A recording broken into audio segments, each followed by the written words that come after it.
안녕하세요. 저는 천사인 언니를 가지고 있는 20대 후반의 여자입니다. 저희 언니는 말 그대로 천사입니다. 순수하고 상냥하고 누구를 싫어할 줄도 모르고 누구를 원망할 줄도 모르고 어쩌면 누군가를 미워한 적도 한 번 없을 것 같은 그런 천사입니다. 남들은 그런 언니를 보며 모자라다고 하지만 저는 그런 언니를 너무나 사랑합니다. 제가 언니가 남들과 다른 것을 처음 안 것은 유치원에 다니면서부터였습니다. 언니는 지금도 5살 정도의 지적 수준을 가지고 있으니 유치원에 입학해야 하는 6살에도 자신의 생각이나 의사를 제대로 표현하지 못했습니다. 다행히 저는 그전까지 언니와 쭉 붙어 있었기 때문에 언니의 행동이나 표정만 봐도 언니가 원하는 것을 제대로 알아챌 수 있었고, 그렇게 언니의 상태와 의사를 전달하는 일이 많다 보니 저는 오히려 또래보다 언어 수준이 높은 편이었습니다. 그래서 언니를 유치원에 보내고 싶지만 어떻게 해야 하나 고민하시던 부모님은 언니를 1년 늦게 저와 함께 유치원에 보냈습니다. 함께 자고, 함께 먹고, 함께 노는 것이 당연했던 언니와 저였기 때문에 유치원에 들어가는 것도 당연하다고 생각했습니다. 그런데 유치원에 들어갔더니 친구들이 언니를 보면 바보라고 부르고 장난을 치고 놀리기도 했습니다. 그때는 정말 얼마나 싸웠는지 모르겠습니다. 어떤 상황인지 언니가 어떻게 다른지는 제대로 모르겠지만 우리 언니를 감히 바보라고 놀리는 그 아이들이 참을 수 없이 화가 났습니다. 언니를 바보라고 부르는 친구가 있으면 네가 더 바보라고 크게 소리를 질러줬고, 언니를 떠밀거나 하는 친구가 있다면 제가 더 세게 밀어버렸습니다. 그러나 친구들이 아무리 그래도 언니는 항상 웃으면서 그런 아이들을 받아주었습니다. 그럼 저는 또 그런 천사 같은 언니를 놀리는 친구들에게 더 화가 나서 싸웠고, 그런 매일매일이 힘들었습니다. 왜 이렇게 나쁜 아이들이 가득한 곳에 가야 하는지 말입니다. 집에서 언니와 단둘이 놀 때는 그저 행복하기만 했었는데 말입니다. 그런 저에게 부모님은 미안하다고 하셨습니다. 그래서 언니를 특수교육이 되는 곳으로 보내겠다고 하셨지만 저는 나쁜 건 그 아이들인데 그 때문에 저와 언니가 떨어져서 지내야 한다는 사실이 더 싫었습니다.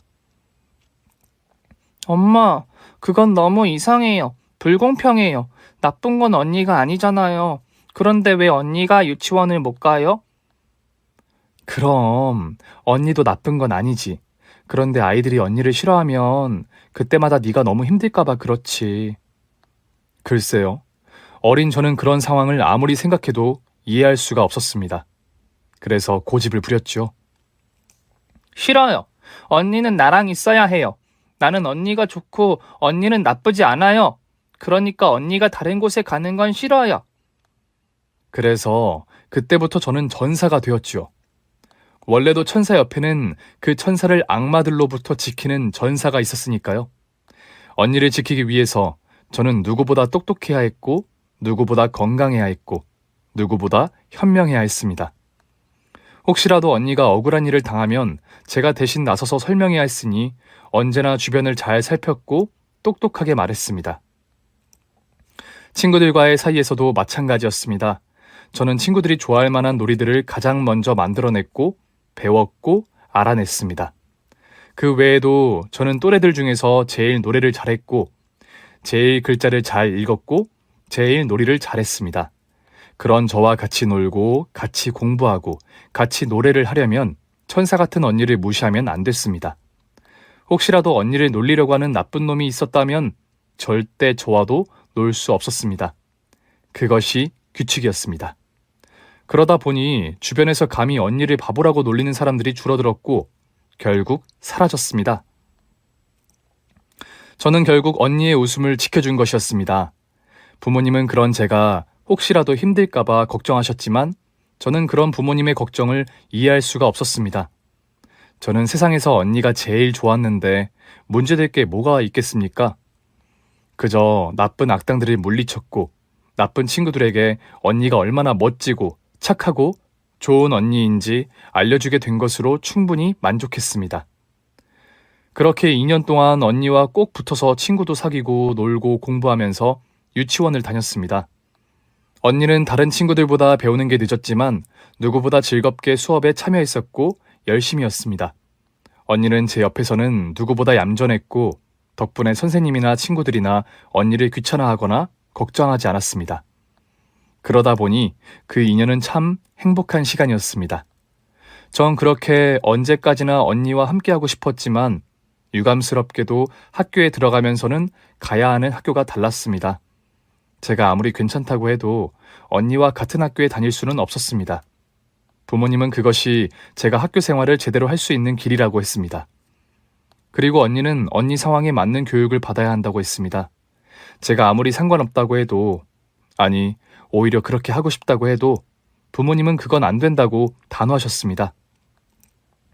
지나서 보니 저희 부모님은 저도 학창시절을 제대로 즐기기를 바라는 마음이셨던 것 같고 제 고집으로 일반 학교에 가기에는 언니의 직접 능력이 조금 부족했던 것도 사실이었습니다. 그러나 그것을 알지 못했던 그때는 그것이 얼마나 속상했는지 모릅니다.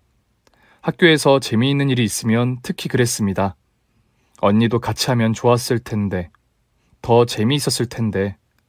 그런 마음이 들면 학교가 끝나자마자 집으로 뛰어가서 언니에게 그날 있었던 이야기를 해주었고 함께 했습니다. 친구들은 그런 저를 보면서 답답하지 않냐고 했지만 글쎄요. 저는 정말 언니가 좋았거든요. 그리고 언니도 저를 좋아했습니다. 신기할 정도로 저희는 서로가 좋았습니다. 부모님도 저희를 사랑해 주셨지만 언니는 그런 부모님보다도 저를 더 좋아해 주었습니다. 그렇게 저희는 사이 좋은 자매, 운명의 단짝으로 자라났습니다.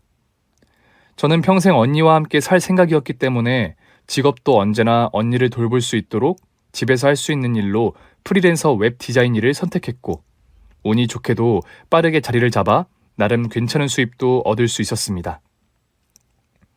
부모님도 언니를 평생 돌보기 위해서는 무엇보다 경제적인 능력이 중요하다고 생각하셨기 때문에 버는 족족 언니를 위해서 돈을 모으셨고 제가 졸업해서 일을 정할 무렵에는 언니 이름으로 작은 원룸 건물이 생겼습니다. 저희 가족은 그 5층짜리 원룸 건물을 언니 매입해서 맨 위층을 둘로 나누어서 한쪽에서는 언니와 제가, 한쪽에서는 부모님이 살게 되었고 1층에는 친구가 카페를 하면서 급한 일이 있을 때는 언니 일을 도와주었고 제가 고객을 만날 때도 건물을 잘 벗어나지 않으면서 최소한의 이동만 하면서 그렇게 지냈습니다. 나머지 원룸들에서 나오는 돈은 차곡차곡 언니 이름으로 된 통장에 쌓였고 그 돈으로 언니가 하고 싶은 것은 무엇이든 해줄 수 있었습니다. 물론 그렇게 된 후에도 부모님은 열심히 일을 하셨습니다. 그동안 엄마가 언니를 돌보기 위해서 아빠만 했던 일을 이제는 제가 언니를 돌보게 되면서 엄마도 돕게 되면서 함께 서울과 지방을 오가며 일을 하셨고 그러면서도 두 분이 같이 붙어 있으니 신혼으로 돌아간 것 같다며 기뻐하셨습니다. 저희는 그렇게 가족 모두가 항상 부지런히 노력했고 그 때문에 언니를 행복하게 해줄 수 있다는 사실에 힘든 줄도 모르는 시간이었습니다. 그렇게 모두가 행복한 시간이 계속될 줄 알았습니다. 우리 건물의 청소 일을 해주시던 아주머니가 끼어들기 전까지는 말이었죠. 그 아주머니는 이 주변 건물들 몇 군데와 계약을 해서 월급식으로 돈을 받고 청소를 해주시던 분이었습니다. 시작은 우연이었습니다. 고객과의 상담 때문에 1층 카페에 잠시 내려가 있는 사이 낮잠을 자던 언니가 잠에서 깨어나서 저를 찾느라 울면서 집을 나왔고 그 모습을 청소 아주머니가 보시게 되었습니다. 아이고, 아가씨, 이게 무슨 일이야? 내가 이렇게 청소를 하는데 갑자기 큰 소리가 나더니 울음소리가 나지 않겠어? 그래서 나는 무슨 큰일이 난 줄 알고 말이야. 그래서 열린 문틈으로 봤는데 저 큰 처자가 울고 있잖아. 세상에 이게 무슨 일이야? 자꾸 동생만 찾아서 우선 내가 급하게 할 수 없이 들어와서 달래주고 있었어. 원래는 언니가 낮잠에서 깨기 전에 들어올 수 있는 시간이었는데 평소보다 상담이 길어지면서 그만 언니를 당황하게 한 것이었죠. 언니한테 미안하고 아주머니께 감사해서 몇 번이고 인사를 했습니다. 그걸 시작으로 오며 가며 저희 사정까지 알게 된 아주머니는 우연히 저희와 마주치면 인사를 하는 사이가 되었고 언니를 보면서도 상냥하게 웃어주는 아주머니를 보며 저도 감사한 마음을 가졌습니다. 이게 요즘에야 병이다 뭐다 하는 거지. 사실 예전에는 동네마다 저렇게 아이 같은 어른들이 있었어. 그럼 동네 사람들이 다 신경 써주고 그랬는데 지금은 세상이 험해져서 말이야. 이렇게 답답하게 갇혀 있어야 하니 참... 아가씨도 참 착하네. 그래도 다행이지 뭐야. 돈 걱정 없이 언니 돌볼 수 있는 게 어디야. 그렇지? 언니를 돌보는 게 힘들다고 생각한 적은 없지만 그래도 다른 사람들을 만나게 될 때 조심스러운 것이 사실이었습니다. 그래서 편견 없이 저희 언니를 봐주는 그 아주머니가 참 고마웠습니다. 그래서 저도 무슨 날이면 보너스라고 돈도 더 챙겨드렸고 가끔 카페에서 남는 케이크라도 있다고 하면 한 판씩 사서 선물해드리기도 했습니다. 뭐 이런 걸. 내가 고맙게 쓸게. 그런데 아가씨는 집에서만 일하나 봐. 뭐 요즘 사람들이 말하는 프리랜서 뭐 그런 건가? 그런 거 하면 돈 많이 버나? 아무래도 출퇴근하는 것보다는 못 벌지 않아? 아주머니는 남들이 쉽게 물어볼 수 없는 일도 물어보곤 하셨는데 저는 그저 어른들의 오지랖이라고 생각하고 대강의 수입에 대해서 알려드렸습니다. 세상에, 집에서 일하는데 그렇게 많이 벌어? 그럼 다들 왜 출퇴근을 해? 집에서 편하게 일하면서 돈은 더 버는데? 그래서 이런 좋은 건물도 있고 그렇구나. 좋겠네. 아가씨는 능력도 있고 돈도 많고. 그렇지도 않아요. 출퇴근을 안 하는 건 편하지만 솔직히 퇴근은 아예 없다고 봐야죠. 마감이다 하면 하루 24시간 꼬박 일할 때도 있으니까요. 그저 일하는 곳이 집이라는 것뿐이지 일하는 시간만 비교하면 출퇴근하는 분들보다 훨씬 더 많이 할지도 몰라요. 그러나 이미 그 아주머니의 머릿속에서 저는 집에서 편하게 일하는 돈 많이 버는 능력 좋은 아가씨라는 생각이 잡혔더군요. 회사 다니는 사람들은 야근 안 하나? 뭐 아가씨랑 결혼하는 사람은 참 좋겠네. 부인이 집에서 일하면 일하는 짬짬이 집안일도 다 하고 남편이 집에 들어왔을 때 밥 해놓고 기다리면 되고 거기다 돈까지 많이 벌면 뭐 이거 제대로 1등 신부감이네. 아가씨 내가 보니까 집에만 있느라고 연애하는 사람도 없는 것 같은데 어디 내가 좋은 사람 있나 좀 찾아볼까? 그러나 언니와 평생 같이 살 생각을 했다는 건 결혼도 연애도 별 생각이 없다는 것이기도 했습니다.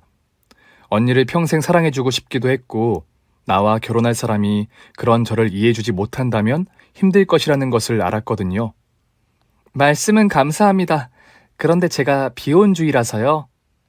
저는 그런 분들이 오지랖을 부리기 시작하면 끝이 없다는 것을 알고 있었기 때문에 그 부분은 분명하게 거절했습니다. 그런데 어느 날부터인가 그 아주머니가 우리 건물을 청소하는 시간이 다른 건물들을 청소하고 난 뒤인 제일 뒤로 바꾸더니 집으로 갈 때 퇴근하던 아들이 모시러 오는 일이 많아졌습니다. 가끔 청소가 늦어지는 날이면 아주머니를 도와드리기도 했는데 그 모습이 참 보기가 좋았습니다. 그래서 커피나 음료를 사서 몇 번 건네드리기도 했고 그쪽에서 답례라며 작은 선물을 받기도 했습니다. 처음에는 거절했지만 자신이 다니는 회사에서 나온 행사 상품이라며 챙겨주는 그 물건들이 싫지 않았습니다. 그리고 그렇게 얼마간의 시간이 지난 후 아주머니의 아들이 저한테 그 선물과 함께 자신의 명함을 건네주었습니다. 그리고 혹시 괜찮으면 자기에게도 제 명함을 줄 수 있냐고 하면서 연락처를 물어보더군요. 저는 그래서 그 남자분에게 제 생각을 솔직히 말했습니다. 혹시 제가 너무 앞서 나가는 거면 죄송합니다. 그런데 저는 연애도 결혼도 생각해 본 적이 없어요. 이대로 언니를 돌보며 평생을 사이좋게 사는 것에 만족하려고 하거든요. 그러나 모든 사정을 다 알고 있는 남자였기 때문이었을까요? 혹시나 하는 마음이 생기더군요. 언니를 돌보며 사는데 꼭 혼자일 필요는 없지요. 옆에 든든한 남자가 있다면 언니를 돌보는데 힘이 되어주지 않겠어요? 그러니까 처음부터 너무 아니라고만 하지 마시고 제가 너무 싫지 않으면 조금만 틈을 좀 주세요. 거기다 그 남자는 언니에 대한 제 마음도 충분히 이해하고 배려해줬습니다. 유리씨, 제가 어제 TV를 보는데요. 요즘 삼척에서 꽃축제가 한참이래요. 같이 보러 안 갈래요? 같이 가서 꽃도 보고 맛있는 것도 먹으면서 재밌게 놀아요. 꽃축제라 사실 한 번도 가본 적이 없었습니다. 부모님이 계시다고는 하지만 왠지 그렇게 사람 많은 곳에 갈 엄두를 내지 못했었거든요. 말씀은 감사한데 이번 주는 부모님이 다 지방에 일로 내려가 계실 거라서요. 이번 주는 제가 언니랑 계속 같이 있을 예정이라 아무래도 꽃축제는 무리일 것 같아요. 그러나 그런 저의 말에 그 남자는 오히려 눈을 동그랗게 뜨고 말하더군요. 당연히 언니도 같이 가는 거죠. 이거 유리 씨 이제 보니 좀 치사한 면이 있네요. 그럼 언니는 두고 유리 씨만 그 이쁜 꽃을 보러 가자고 하려고 했어요? 언니 섭섭하겠다. 그쵸? 유리 씨 치사하죠. 이거 안 되겠네. 이거 유리 씨 두고 언니랑 둘이만 꽃축제 다녀와야겠네요. 이상하게 그 말이 너무나 달달하게 들리더군요. 사랑한다는 말을 하며 고백하는 남자는 있었지만 언니와 저를 한 세트로 봐주는 남자는 처음이었습니다. 제가 언니를 챙기는 게 너무나 당연하다고 하는 그 남자를 보며 마음이 설레기 시작했습니다. 그래서였습니다. 아무래도 저는 유리 씨가 너무 좋아요. 머리부터 발끝까지 다 너무 좋아요. 유리 씨가 언니를 챙기는 것도 그 마음씨도 다 너무 좋아요. 그래서 도저히 못 참겠어요. 저는 유리 씨랑 결혼하고 싶습니다. 제발 저랑 결혼해 주세요. 특별한 말도 아니었는데 그 담백한 말이 참 좋더군요. 그렇게 저는 결혼을 결심하게 되었습니다. 이미 저희 집 사정을 다 아는 남편의 어머니였으니 따로 사정을 말할 필요도 없었고 그러다 보니 불편한 상황도 만들어지지 않고 결혼까지 진행되었습니다. 그러나 문제는 신혼살림이 시작하고였습니다. 원래 저희의 계획은 언니가 부모님이 사시는 옆집으로 옮기고 저와 언니가 살던 곳에서 저희 신혼살림을 시작하는 것이었습니다. 그리고 부모님이 집을 비우실 때 제가 예전처럼 언니를 돌보고 집을 비우실 때 제가 부모님 집에 가서 자거나 할 예정이었죠. 그러나 언니는 제가 결혼한 이후 점점 더 저를 찾았습니다. 아마도 제가 신혼여행을 가며 일주일 넘게 저를 보지 못했던 것이 원인이었던 것 같았습니다. 무조건 저와 떨어지지 않겠다며 고집을 부렸습니다. 어떻게 해야 하나 당황하고 있는 저와 다르게 오히려 남편은 그런 언니를 당연하게 봐주었습니다. 친하던 친구가 결혼을 해도 섭섭하다는데 친구보다 더한 자매가 결혼했으니 얼마나 질투가 나겠어. 당연한 거지. 그나마 그 동생 뺏어간 날 미워하는 게 아니니 얼마나 고마워. 저 형, 원래 있던 집에 제가 들어오면서 쫓겨난 것 같아서 화나죠? 그런데 아니에요. 그냥 제가 껴든 거니까 편하게 지내요. 여기 있고 싶으면 여기 있고 부모님한테 가고 싶으면 부모님한테 가고 그렇게 편하게 지내요. 정말 남편은 내가 결혼을 잘했구나 매 순간 확신을 주는 멋진 남자였습니다. 그러나 한 달이 건너 남이라고 했던가요? 시어머니는 결혼 후 슬슬 본색을 드러내기 시작했습니다. 유리야, 그런데 사돈댁은 지방에서 일을 할 때가 많은데 왜 서울에서 지내실 때가 더 많으시니?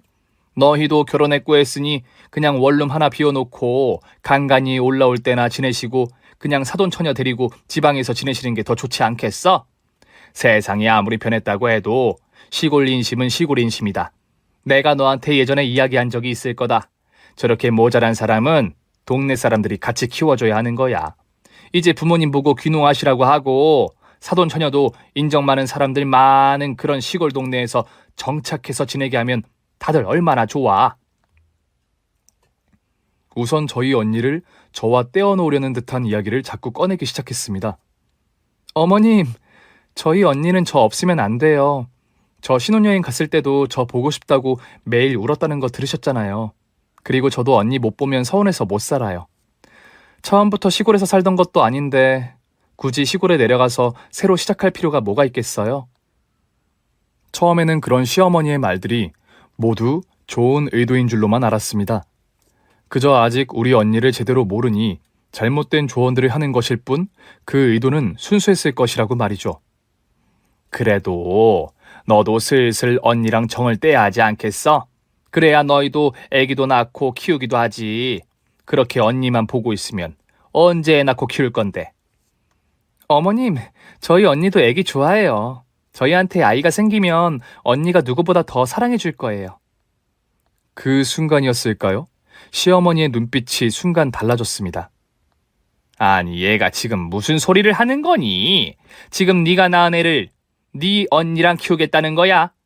얘, 말이 되는 소리를 해라. 네 언니랑 애를 키우면 그 애가 뭘 보고 배우겠어? 어디서 저런 모자란 짓 하는 거나 배우지 않겠어?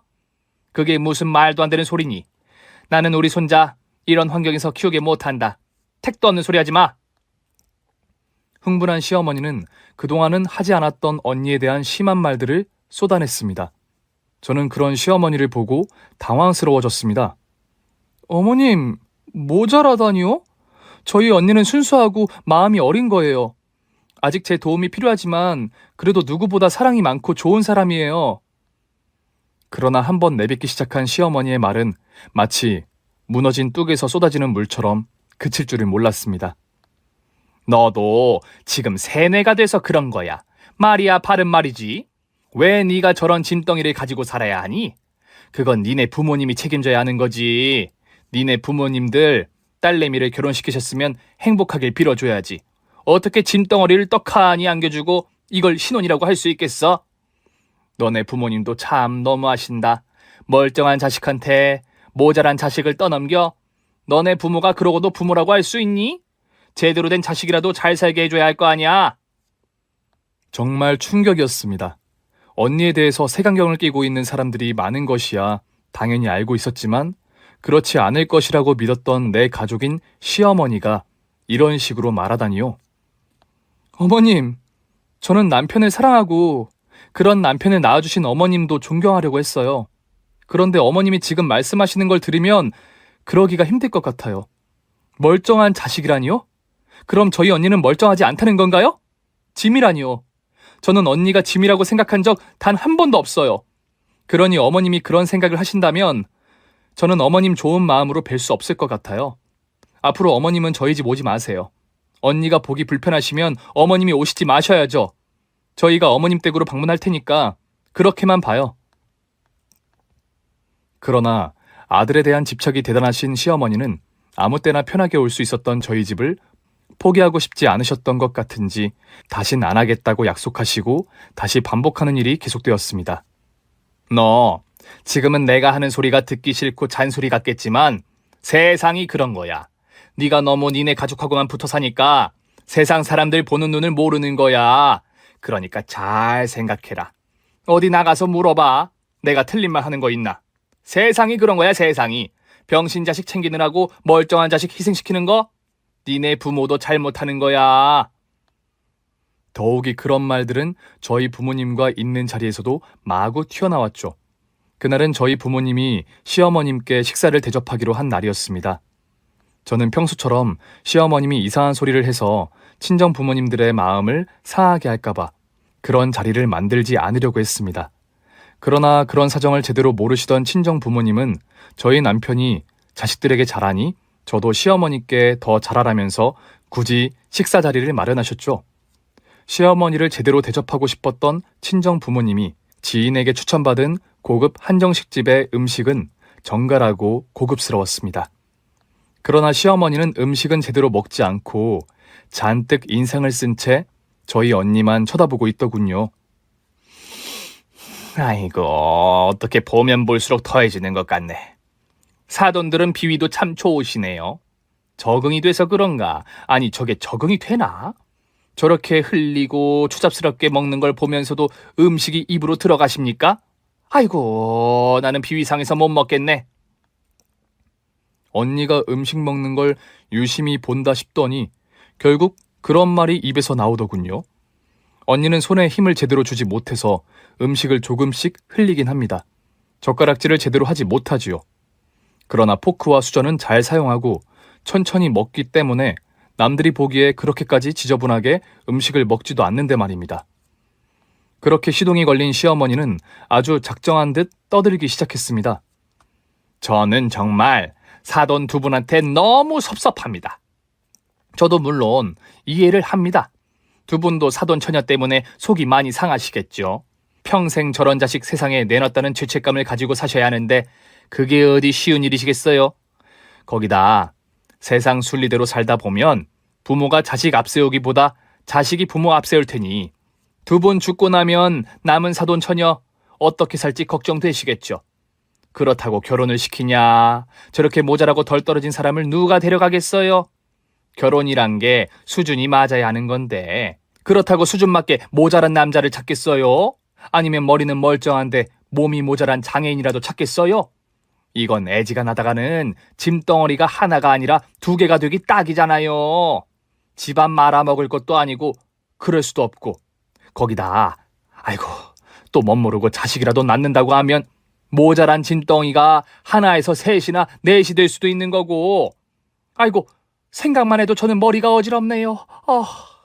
어쨌거나 그러니까 어차피 그럴 거 괜히 서로 힘 빼지 말고 그냥 일찌감치 좋은 시설이라도 알아봐서 거기 넣어두는 게 서로 다 좋은 거 아니겠어요? 어쩜 저희 부모님 앞에서도 그런 말을 입에 담을 수 있는지요. 천사 언니를 낳은 부모님답게 참을성도 많으시고 세상 누구에게도 다정한 부모님이셨습니다. 도대체 그런 분들 앞에서 어떻게 그럴 수가 있는지요? 그때 제가 할 수 있는 건 딱 한마디였습니다. 사과하세요, 당장!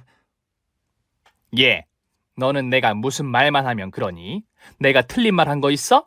사부인, 어디 말씀 좀 해보세요. 제가 무슨 틀린 말 했나요? 그날 저보다 더 화를 내고 부끄러워하고 속상해했던 남편이 아니라면 정말 그 후로 다시는 시어머니를 보지 않았을 겁니다. 엄마! 도대체 왜 이러는 거야?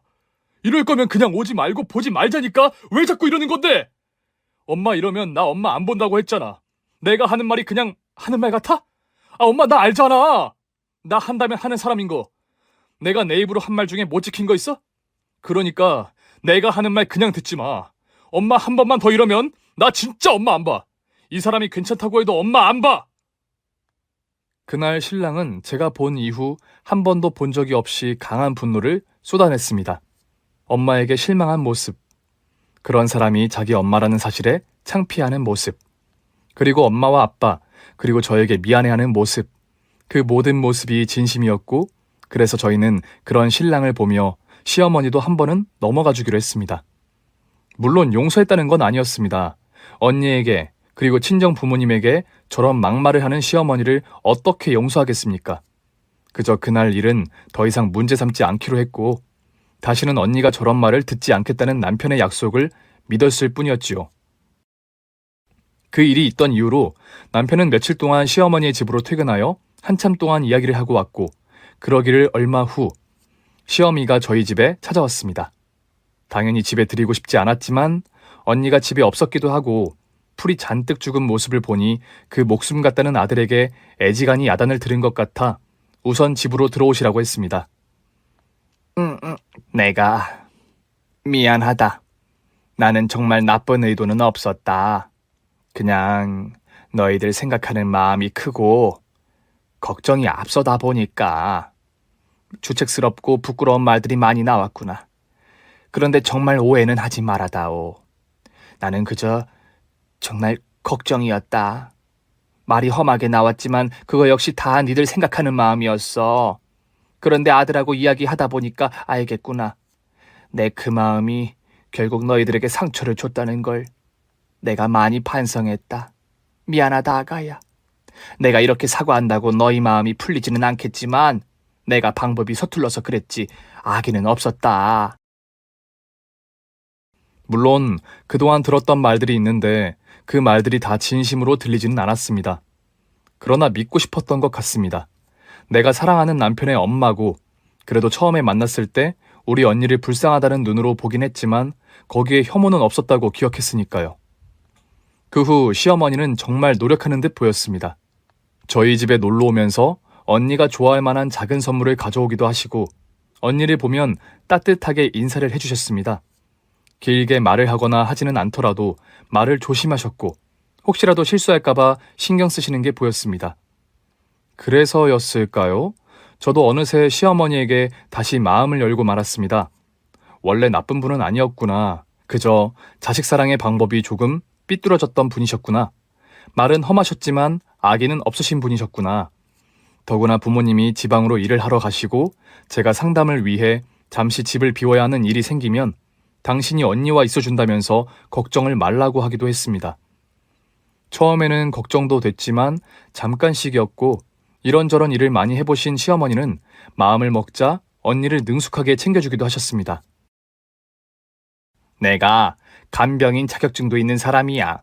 치매 간병인이 일당이 좋아서 그 일도 한참을 했어서 사실 내가 사람들 잘 돌본다. 내가 그 일이 힘든 걸 알아서 더 니들 걱정도 했던 건데 뭐 어쩌겠니? 다 내가 주책이었던 걸. 그러니 언니도 걱정하지 말고 니 볼 일 봐. 니네 언니야 그냥 아이인 걸. 그러고 보니 내가 예전에 입주 도우미로 애들도 본 적이 있다. 그냥 아이라고 생각하고 잘 보고 있으마. 그러면서 간식을 먹느라 지저분해진 언니 손을 씻어주는 모습에 마음이 놓였던 것 같습니다. 그래서 잠깐씩 저희 부모님이나 제가 상황이 안 될 때 시어머니의 도움을 받는 일이 생겼습니다. 보통 때는 주로 센터에 나가 있는 언니였지만 갑자기 컨디션이 좋지 않을 때가 있었고 그럴 때 저까지 일 약속이 있으면 난처해지곤 했었는데 시어머니가 봐주면 안심이 되기도 했거든요. 그럴 때마다 용돈이나 선물을 듬뿍 드려서 그런지 시어머니도 제가 언니를 봐달라고 부탁을 하면 오히려 좋아하시기도 하셨고 그런 날은 저희 집에서 저녁까지 같이 드시고 가면서 그렇게 모두 적응이 되어가나 했습니다. 유리야, 나는 나쁘지. 나는 나가야 되는데 나는 나쁜 아이고 좋은 아이가 되려면 나가야 하는데 그렇지.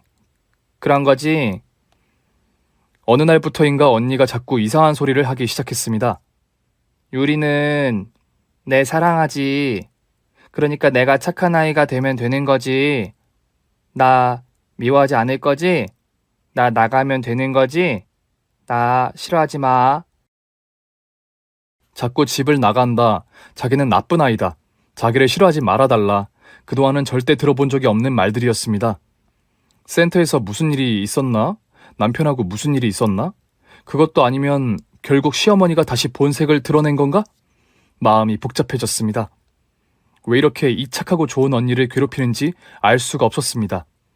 그러나 속상해한다고 일이 해결될 것은 아니기 때문에 차분하게 이것저것 알아보기 시작했습니다. 센터에 가서 상담을 하고 같이 수업도 참관하고 다른 보호자들과 이야기도 나누어 보았습니다. 그리고도 혹시 몰라 한동안 센터에 가는 것을 쉬고 집에서 저와 함께 시간을 보내기로 했습니다. 그리고 남편과 함께 있는 언니를 살펴보기도 했습니다. 언니는 자신이 불편해하는 사람과 있으면 티가 확실히 났기 때문에 혹시라도 남편과 문제가 있는 것이면 언니의 표정에서부터 알 수 있을 것 같았거든요. 그러나 남편과 언니도 별로 문제는 없어 보였습니다. 이제는 언니와 한참 친해진 남편은 가끔 가벼운 장난도 치고 언니가 짜증을 부려도 아무렇지 않게 다정하게 받아주었습니다. 이젠 의심스러운 건 시어머니뿐이었습니다. 사실 처음부터 가장 의심스러웠던 건 시어머니였죠. 처음 얼마간 언니를 돌보는 시어머니를 지켜보았습니다. 언니는 시어머니를 편하게 대하지는 않았지만 그래도 꽤 잘 지내 보였습니다. 다정하게 언니의 감은 머리를 말려주면서 예쁘게 묶어주기도 하셨고 얼굴이 트지 말라면서 로션도 정성 들여 발라주시더군요. 설마 저게 다 가식일까? 그럴 수 있을까? 혹시 말이야, 우리 시어머니가 언니랑 둘이 있을 때 나쁜 말 해? 화를 내거나 큰 소리를 내거나 때리거나 꼬집거나 그래? 언니가 혹시나 시어머니에게 무슨 험한 일을 당하고 있는 것은 아닌지 걱정스럽게 언니를 씻겨주면서 몸을 구석구석 살펴보면서 물어봤습니다. 그러나 언니는 펄쩍 뛰더군요. 아냐, 할머니 착해. 할머니는 착해. 유리도 착하고, 유리 신랑도 착하고, 엄마도 착하고, 아빠도 착하고, 나만 나빠. 어찌나 속상하던지요. 도대체 언니가 왜 이런 이야기를 자꾸 하는지, 어떻게 해야 하는지 답답하기만 했습니다. 언니가 왜 나빠? 언니는 세상에서 제일 착해. 나는 언니가 그래서 세상에서 제일 좋은데? 그러니까 그런 말 하지 마. 언니가 그런 말 하면 나는 마음이 너무 아파. 언니처럼 착한 사람이 어딨다고 자꾸 그런 말을 해. 그런 말 하지 마. 저는 마지막이라고 생각하고 언니가 비상용으로 들고 다니던 휴대폰에 상시 녹음 기능을 켜놓았습니다. 또 혹시 몰라 녹음 기능이 되는 목걸이도 걸어주고 상황을 지켜보기로 했습니다. 그리고 결과는 참담했습니다. 사돈처녀. 사돈처녀는 지금 참 나쁜 아이야. 사돈처녀는 이렇게 다 컸는데 왜 아직도 동생이랑 동생 남편이 사는 집에 있어? 원래 한 집에서는 부부만 사는 거야.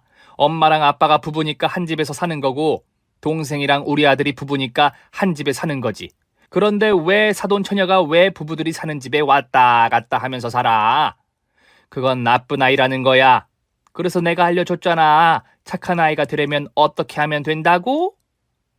이제 혼자 살고 싶어요 라고 말하면 된다니까? 내 친구들이 많이 있는 그런 곳에 가서 살고 싶어요. 그렇게 연습했잖아. 그런데 왜 아직도 그 말을 안 하고 여기서 살아? 그럼 사돈처녀 나쁜 아이라니까? 상냥하기 그지없는 말투로 시어머니가 언니 귀에 속삭이던 말들은 경악스러움 그 자체였습니다. 그러니까 오늘 말해. 혼자 살고 싶다고 말할 수 있지? 그렇게만 하면 사돈처녀는 착한 아이가 되는 거야. 계속 이렇게 버티면 점점 더 나쁜 아이가 되는 거라니까. 어떻게든 언니를 쫓아내려고 티 안 나게 교묘하게 언니를 쇠뇌하고 괴롭히고 가스라이팅하고 있는 시어머니의 적나라한 이야기가 모두 녹음되어 있었습니다.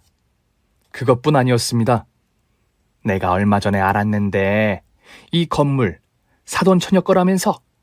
내가 그걸 알고 얼마나 어이가 없던지. 나는 당연히 우리 며느리 거인 줄 알았지 뭐야. 사돈처녀 부모님은 참 나쁘다. 어떻게 된 게 딸이 둘인데 한 명한테만 건물을 줘? 그건 나쁜 거야. 그래서 엄마랑 아빠가 안 나쁘면 어떻게 하면 될까? 동생하고 나눠야 하는 거야. 그럼 공평하고 다 착하고 좋게 되는 거거든. 이 건물이 지금까지 사돈처녀 거였으니까 이제 동생한테 주면 딱 공평하고 좋겠네. 그치? 그런데 그냥 딱 동생 가져 하면 재미없으니까 깜짝 선물로 주는 거야. 그냥 짠하고 주면 얼마나 좋아하겠어. 사돈처녀도 누가 갑자기 선물 주면 되게 좋아하잖아. 어떻게 주면 되냐고. 사돈처녀가 나랑 저기 부동산만 잠깐 갔다 오면 되는 거야. 동생 모르게 줘야 하니까 동생 남편한테 주는 게 더 좋겠다. 그렇지? 원래 부부는 다 같이 쓰고 그러는 거니까. 그러니까 사돈처녀가 가진 신분증, 그리고 이름표? 그런 거 누가 가지고 있어? 그걸 왜 몰라? 아니다. 그냥 차라리 나랑 주민센터 가자. 그럼 그것도 다 만들어주고 해. 나만 믿어. 내가 딱 사돈처녀가 아주 착한 언니가 되게 다 도와줄 테니까. 모든 게 이해가 되더군요. 처음에 왜 그렇게 언니랑 저한테 상냥하고 다정하게 접근했는지, 왜 자기 아들과의 만남을 주선하고 중간에서 바람을 잡아서 결혼까지 하게 했는지요. 건물 관리를 제가 하면서 청소하시는 수고비나 관리비를 제가 처리했더니 이 건물이 제 것인 줄 알았던 거였죠. 건물주 며느리를 들여서 아들도 편하게 살고 싶고 자기도 탱자탱자하고 싶었는데 계획과 다르게 아들 며느리 집에 지적 장애인 언니가 반쯤은 같이 살게 되니까 자기가 쳐들어와서 함께 살 수도 없고 아들도 자기 편을 들지 않으니 처음 계획과 잔뜩 틀어진 거였죠. 그게 화가 나서 처음에는 언니를 쫓아내려고 난리를 치다가 아들이 진심으로 화를 내니 방법을 바꿔서 언니를 꼬시기 시작한 거였죠. 그러다 건물이 언니 이름으로 된 것까지 확인하고는 언니의 신분증을 새로 만들어서 건물까지 뺏을 생각이었나 봅니다. 나는 당신을 너무 사랑해. 당신이 좋은 사람인 걸 알고 당신이 우리 가족한테 잘해주는 것도 고마워. 그래서 나도 최대한 당신의 가족인 엄마를 사랑하려고 노력했어. 그런데 미안해. 나는 더 이상 당신 엄마를 사랑할 수도 존경할 수도 없을 것 같아. 그러니까 당신이 선택을 하면 그걸 존중할 거야. 당신이 엄마를 선택한다면 나는 당신이 원하는 조건으로 당신과 이혼해 줄게. 그리고 만약 당신이 나를 선택한다면 나와 내 가족이 다시는 당신 엄마를 보지 않도록 해줘. 얼굴 보는 건 물론이고 전화도 안 돼. 근처에서 우연히 만나는 것도 안 돼. 그건 우리가 나중에 아이를 낳은 다음이라면 그 아이에게도 마찬가지야. 그러니 잘 생각해보고 결정해줘. 저는 그 녹음들을 모두 남편에게 주고 선택하라고 했습니다. 저와 언니, 제 부모님이 그 사람 같지 않은 시어머니를 보지 않는 것은 이미 결정된 것이었지만 남편은 그 사람의 아들이었고 피부치였으니까요. 둘의 관계를 결정하는 게 저일 수는 없다고 생각했습니다. 도대체 무슨 일인지 이해할 수 없어 하던 남편은 혼자 방에 들어가 모든 녹음들을 하나도 빠짐없이 천천히 다 듣고 나와서는 눈물을 흘리며 제 손을 꼭 잡았습니다. 미안해. 도대체 왜 이런 사람이 내 엄마인지. 이런 엄마를 가져서 미안해. 미안해. 미안해. 남편은 하염없이 눈물을 흘리면서 미안하다는 말만 반복했습니다. 그리고 그런 엄마를 버리겠다고 결정했습니다. 이제 정말 부끄러워서 견딜 수가 없다.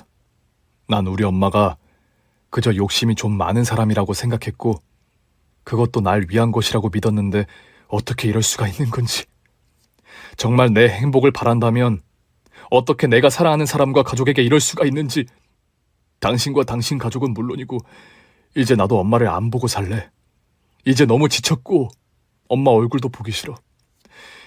어제 이게 사실인지 그래도 확인하고 싶어서 엄마를 보러 갔는데 계속해서 핑계만 대는 엄마의 말을 믿고 싶은 마음이라고는 하나도 들지 않고 그저 저 끔찍한 입에서 나오는 말을 더 이상 듣고 싶지 않다라는 생각만 들더라. 그런 사람에게 그런 말을 듣게 해서 미안해. 그런 사람을 잠시라도 너와 가족이라는 이름으로 묶이게 해서 미안해. 처형에게 그런 말을 하는 것도 몰라서 미안해. 그 후의 일은 모두 남편이 주도가 되어서 진행되었습니다. 저희는 당장 이사부터 갔습니다. 시어머니가 찾아오는 것이 무섭지는 않았지만 굳이 그런 에너지를 낭비할 것 없다면서 지금처럼 따로 살 것도 없이 차라리 모두 합치자면서 부모님과 언니, 저희 모두 함께 살 수 있는, 그리고 언니가 좋아하는 꽃과 나무를 잔뜩 심을 수 있는 작은 마당도 있는 집을 찾아왔습니다. 이사간 집을 시어머니가 찾아갈 수 없도록 주민센터에 가서 처리를 했고 시어머니가 알고 있는 원룸 건물도 조만간 팔아서 모르는 곳으로 옮기자며 부동산에 내놓고 좋은 매물을 찾는다고 퇴근만 하면 여기저기 발품을 팔고 있습니다. 물론 시어머니라는 사람은 저에게 몇 번이나 전화를 했고 남편 회사로 찾아왔지만 저는 당장 시어머니의 전화번호를 차단했고 남편은 회사 입구로 경찰을 불러서 스토커로 신고까지 했습니다. 경찰에서 보호자를 찾으며 남편에게 연락한 모양인데 그런 사람 모른다며 알아서 처벌해달라고 했다더군요. 아들의 외면이 충격이었는지 시어머니가 그 후로 남편의 회사로 찾아가는 일도 없었다고 합니다. 그렇게 저희는 다시 평온한 일상으로 돌아올 수 있었습니다. 누구나 살아가면서 소중하게 생각하는 것들이 있을 것이고 그 부분들을 지키기 위해서는 손해봐야 하는 것도 노력해야 하는 것들도 있을 것입니다. 저는 운이 좋게 그것을 이해하고 함께 해주는 남편을 만나 행복한 시간을 보내고 있지만 그 과정에서 사랑하는 언니가 저 때문에 경험하지 않아도 될 힘든 시간을 보냈다는 것에 미안한 마음이 크지만 그만큼 더 잘해주려고 노력하고 있습니다. 그리고 그 시간을 남편이 든든하게 함께 해주고 있으니 아마도 앞으로는 좋은 추억만으로 가득 채울 수 있지 않을까 조심스럽게 기대하고 있습니다. 그러니 여러분도 어떤 상황에서도 지켜야 하는 소중한 것을 지키고 노력하다 보면 언젠가는 저처럼 행복한 시간이 오리라고 생각합니다. 그런 날들을 위해서 저도 함께 기도드리겠습니다. 오늘 준비한 사연은 여기까지입니다. 재미있게 들으셨다면 구독과 좋아요, 알람 설정까지 눌러주세요. 그럼 저는 다음 사연으로 찾아뵐게요. 오늘도 건강하시고 행복하세요.